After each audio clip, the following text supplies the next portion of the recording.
Hello there. You're welcome to the agenda with me, LASHA Kingsley in Douala, Cameroon. Suicide, a new dilemma and challenge for our communities.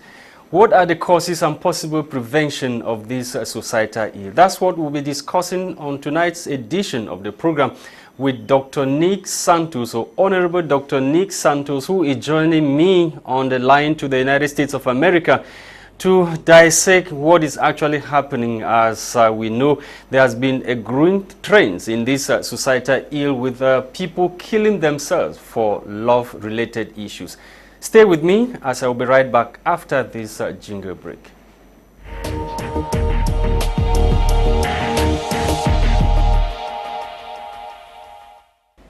Dr. Nicolas Santos, thank you so much for joining me tonight on this other edition of the agenda. Thank you very much, Mr. LASHA Kingsley, for inviting my media prime today. It's been quite a while. Hello, fellow viewers. We look forward to having an interesting talk. Thank you. Okay, we are talking suicide, a growing challenge and new dilemma for our communities, with people taking their lives as a result of love-related issues and other things that they cannot be able to support in life. What are really the possible causes of this societal ill, Dr. Nick Santos? Yeah, Mr. LASHA Kingsley, in 2015 or 16, I think I delivered a short talk with Jimla Nene Shadzaka on CRO TV about suicide. That was when I just graduated with my doctorate degree in psychology. And I know that when we talk about suicide, suicide is a great symptom of mental health disorder. It's a symptom which some people can classify as an illness in itself, because some symptoms are illnesses. Suicide is primarily caused by depression and hopelessness. Hopelessness and depression accounts for suicide. And all this is related to stress and anxiety, stress and worries. So suicide doesn't just happen overnight. Before someone commits suicide, there's first of all the idea of committing suicide, which we call suicidal ideation. And then in combination with looking for a roadmap, which we call lethality. That's a plan. So the combination of the suicidal ideation and the lethality, or the idea and the roadmap, eventually leads to suicide. Most of the causes of suicide are also linked to issues like genetic predisposition. Some families have suicidal ideas that often run from generation to generation, and actually future generations also commit suicide.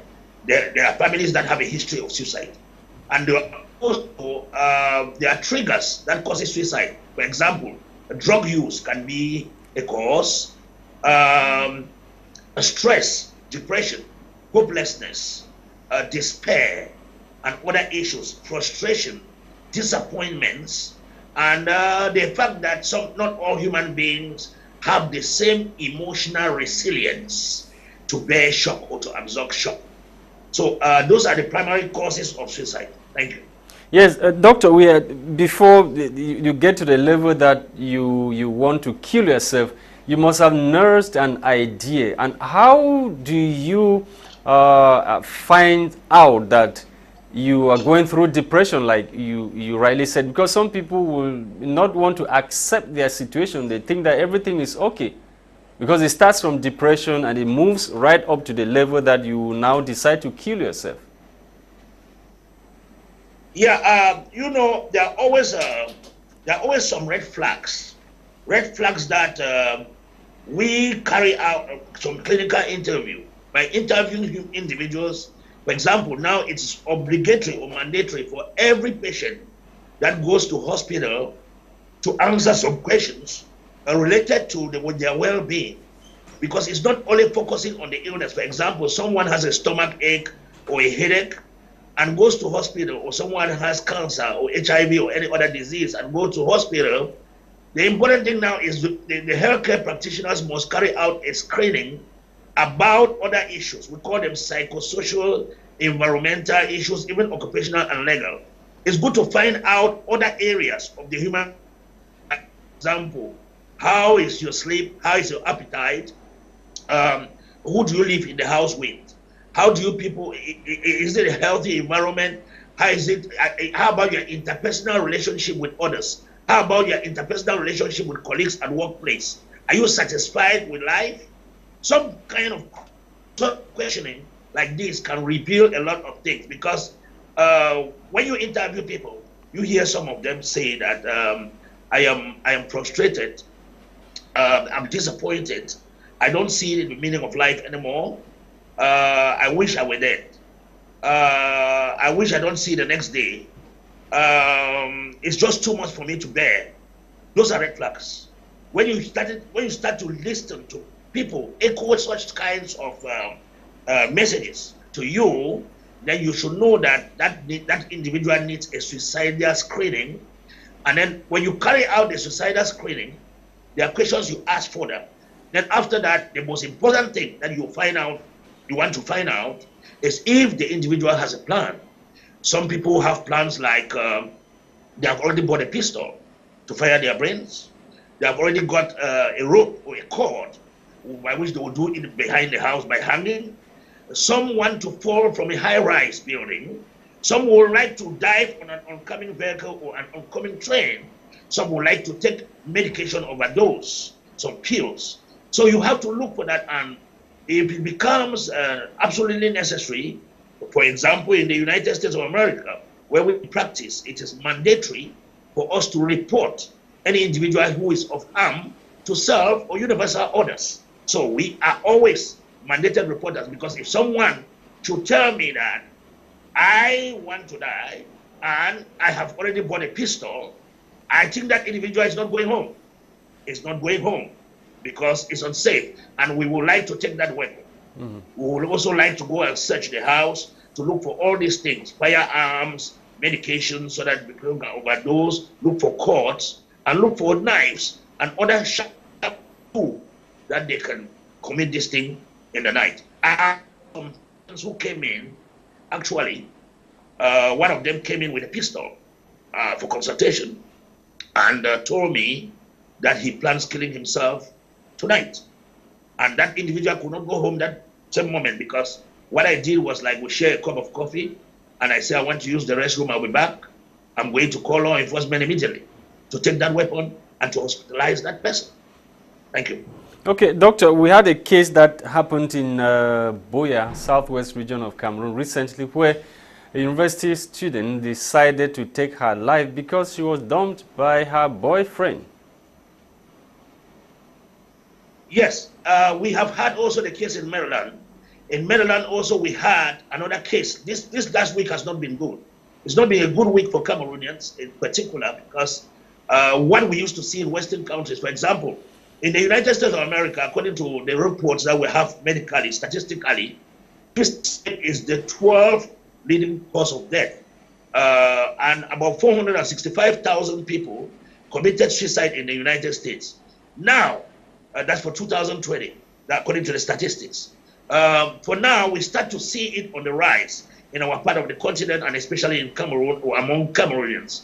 We've lost 3 cases. This morning, there's another new case that has just been announced of someone maybe in Bengui or somewhere, a lady also, who was taking away her life. I saw it on social media.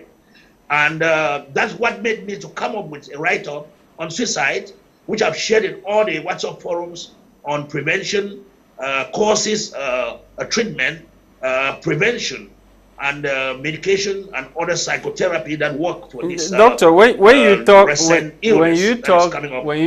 have the impression. A symptom of depression, or a symptom of anxiety, or a symptom of something gone bad. So the point is, we have to reinforce our counseling. We have to reinforce our universities, schools, healthcare facilities. By reinforcing, I mean we have to equip them with a lot of counselors and a lot of experts who are trained in going around to educate people about how to handle and cope with stress and worries. Yes, doctor. Because let me tell you, doctor, some of these people just need to be talked to. Yes, doctor. And when you talk to someone who is nursing such an idea, the person may give up. But instead, our society is mock at people. For example, if I came now and told you, Mr. LASHA, that I plan to commit suicide, by the end of the day, about 12 people might hear it, and then they will laugh at you instead of giving you help. So we better start growing up to be each other's keeper by trying to educate our brothers, our sisters, our friends about the existence of this illness or this symptom of depression, which is taking a toll on the lives of people. Ask your friend, ask your neighbor, ask your sister, your brother, how he or she is doing. Is he mentally okay? Are you sound? Did you eat well? Did you get a shower this morning? How about your sleep? Did you sleep good? Are you having some worry? Financial issues, of course, all of us have financial issues, but at least you have the basics of food, shelter, clothing. I mean, because one of the primary causes of this is stress, and financial stress is also another reason, another leading cause. It's not only love, it's not only relationship. It can be occupational stress. It can be bereavement stress. It can be a lot of stressors, man. So we better watch out for our psyche, try to learn some techniques and coping skills, how to cope with this stress. Because in the United States, for example, there is a 1-800 hotline for suicide. There are lines, that suicide prevention lines that you can call. Even when you are treated with suicide already, there is a relapse prevention, because the fact that you have been treated of suicidal ideation or suicide does not mean that you will not relapse and commit that suicide down the road. So we better start setting up these structures of having hotlines, telephone numbers like MTN, Orange line numbers that people can call and get online counselors who can help them when they are depressed. Yes, doctor, when you talk, like I wanted to stop you there. When you talk, apparently you're addressing the Western world. Let's look at the Cameroonian reality. Your likes are often seen in Cameroon as mad people's doctor. How do you get this message across to the population without necessarily being seen as a mad person's doctor? Thank you. You know, most of us who have ventured to study the psychiatry are often considered mad ourselves. Because, you know, first of all, for you to go through that educational and professional practice to be licensed, to carry out this practice is very strenuous. You know, we do more years than many other professionals. For example, those who go to medical just live with their bachelors and go and do 6 years in medical school. No, we did that to have a master's. For example, we left university, we had to do 2 years again with a bachelor's for 3 years or 4. We have to do again another 2 years to have a master's, and then we have to put in 4 years again to have a doctorate. Then after that, we have about 2 or 3 years again of internship and clinicals before being licensed and to pass the state board. So you see, summarily, you may be looking at 8 to 9 years of practice, and within that time, the amount of materials you accumulate and the amount of hands on deck, the profession that you acquire, often like put you in a position whereby you tend to have too many ideas in too many areas. That when you are talking now, people, maybe some become confused because the concepts, for example, the concept of psychopathology and the concepts of psychopharmacology that you study makes you to see more, or see, like, say, we have this the sixth sense and the third eye. It develops the sixth sense and the third eye for you to be able to diagnose human beings who are suicidal and diagnose human beings who have mental problems.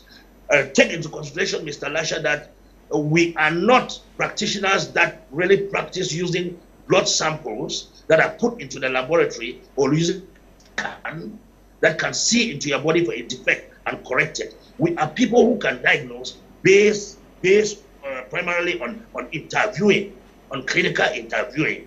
If I interview you, I can see some issues, we call them some criterions of a particular disorder of mental health, then I can formulate you a treatment plan. Okay, they will always classify us as mad people's doctor, yes?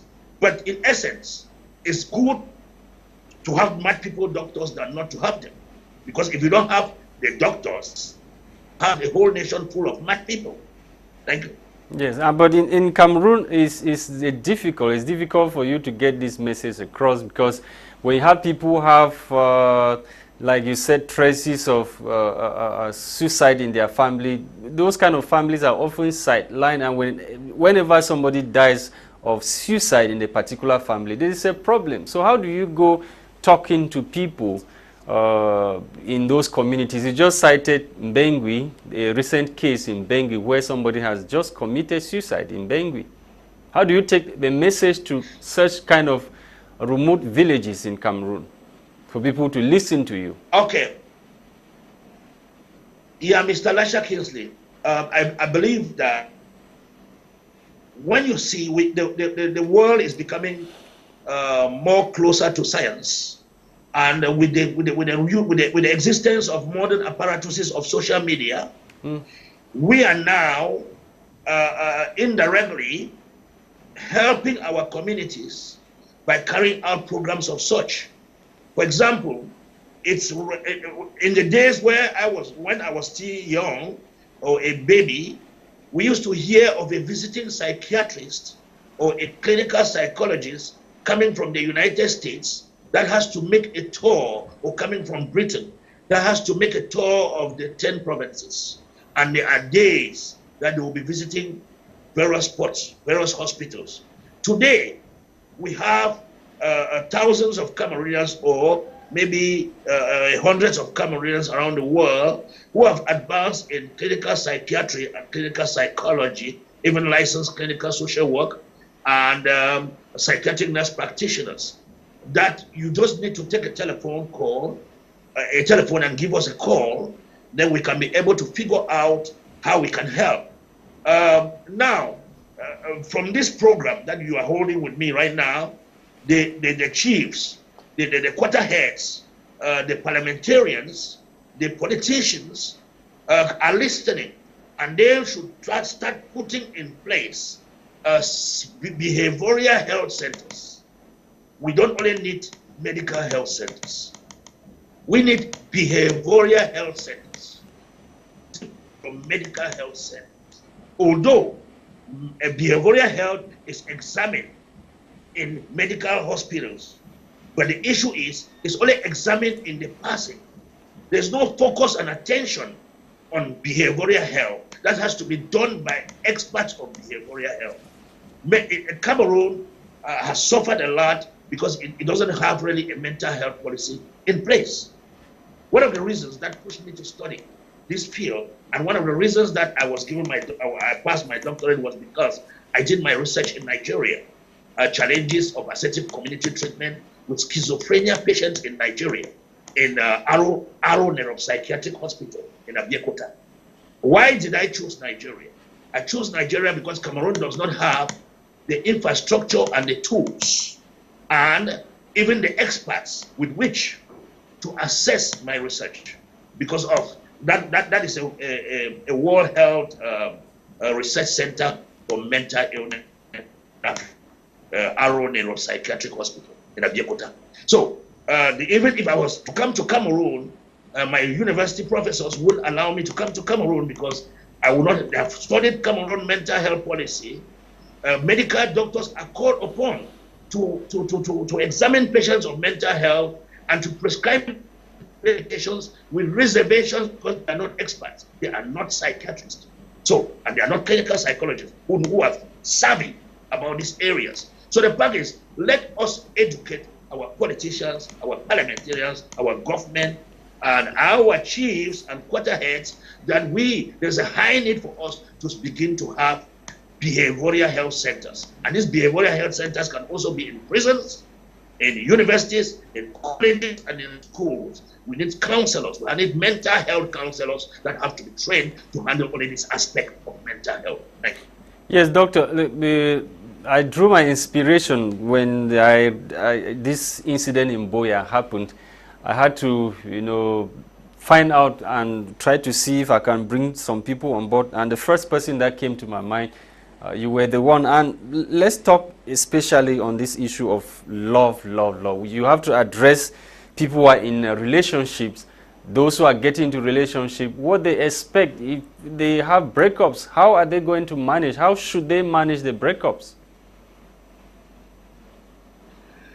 The greatest thing is, the greatest tool that we can give human beings, not only these young people, but all married couples, every young person who is growing up, we have to empower human beings. By empowering human beings, you make them to look at the love issue as not a do or die issue. For example, I think one of the primary things that people die because of this is because of financial hardship. My parents used to educate us, especially the female children and the males, that your greatest asset in life, or your greatest weapon in life, is your education. Because in your education, you will find money. In your education, you will find happiness. In your education, you will find love. In your education, you will be able to have a lot of things for yourself that focusing on another human being or depending on another human being will be secondary. You should see that most of these girls who kill themselves is because they were over-dependent on a boy or a man. When all your resources are coming from somebody and that person disappoints you, it's like the light bulb has switched and there's darkness in the room. So you see no way forward. Because if you see all these girls who are killing themselves, you see that one, some of them have taken going out with a man to be a career. That's a source of income. Their primary source of well-being, their primary source of finances, their primary source of daily bread. So when the guy disappoints them, they become so frustrated. The gentleman who killed himself in Maryland is also connected to a love issue. And according to Romo, I think they said he had a love affair with one of his clients, which is a crime in the United States. So he was scared of prosecution, legal prosecution. So there you see all these people who just died is related. And it's high time we start empowering people to even people who are married today need to be empowered. Empowered means get yourself a job, get some monies in your pocket, try to be to some extent independent so that if somebody goes away from your life, you won't die. Because being dependent on someone so much also is a disorder. It's a mental health disorder. We call it dependent personality disorder. Thank you. Our time is almost up. What do you have to tell all those who are watching now, those who have been planning to take their lives as a result of one situation that they are going through? One of the just address it. There is a technique in therapy that I was taught. Anybody who is planning to take away his or her life at this time should give me a call. My phone number is 001 442 347 7045. 001 442 347 7045. If you give me a call, the best thing to do is to link you with resources for counseling. There are NGOs abroad that can connect with you. There are hospitals and clinics. There are hotlines around the world that you can call to get counseling in order not to take your life. And there are three things I always want you to think, which I always do when I'm doing cognitive behavioral therapy with most of my patients that are suicidal, because cognitive behavioral therapy is one of the therapy that works best in curing these patients. Other than medication, there are also medications that work, like SSRIs, antidepressants, which we call the selective serotonin reuptake inhibitors, SSRIs. There are medications that work, and there's also psychotherapy that works. Two forms of psychotherapy works: dialectical behavioral therapy and cognitive behavioral therapy. This deals with upsetting the maladaptive core belief system and planting positive thoughts into the cognitive reframing or adjustment of thoughts. And most of this, the primary things you should be thinking right now, I will go by rational emotive behavioral therapy, the 3 A's, universal life acceptance, which is like seeing the value of life and the meaning of life, reassess your meaning of life and what quality do you attach to life and what importance you attach to life. If you see life as very important, then you will not take away your life. You have universal self-acceptance. You should accept yourself for who you are and as you have been created in the image of God, and see that you have potentials. You have potentials other than that small thing that wants to kill you. You should replace it with something of importance, something within your area. For example, if you are disappointed with one job, you can switch to another job. Okay.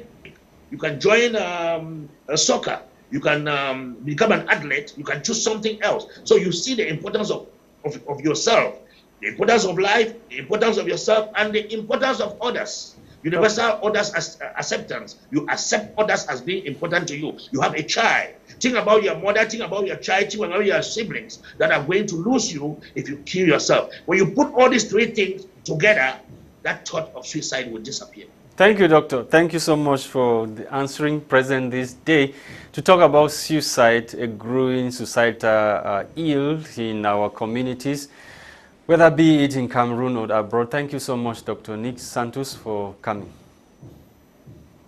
Thank you very much, Mr. LASHA Kingsley. My lines are open all the time for anybody who has other mental health issues and stuff. They should call me. Fortunately, I have an NGO in Cameroon, the Association of Psychological Services of Cameroon, APSCAM. And then in the US, I have another clinic here active. Thank you for coming. coming. I'll be waiting. Thank you. Thank you.